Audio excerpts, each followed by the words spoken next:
Hi, hello.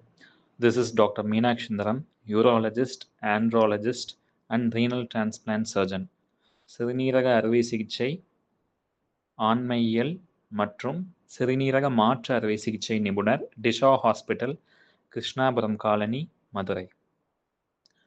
இன்னைக்கு நம்ம பேச போற டாபிக் பால்வினை நோய். ஆண்களுக்கு பால்வினை நோய் இருந்தா என்னென்ன சிம்டம்ஸ்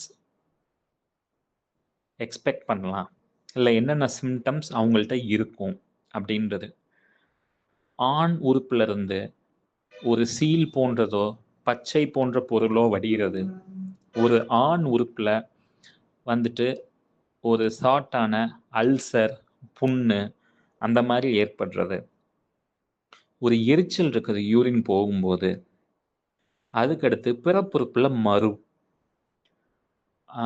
ஒரு ஆளோட போய் பால் உறவு வச்சுக்கும் போது வந்துட்டு அதிகப்படியான ஒரு செக்ரீஷன், அதாவது டிஸ்சார்ஜ் வர்றது.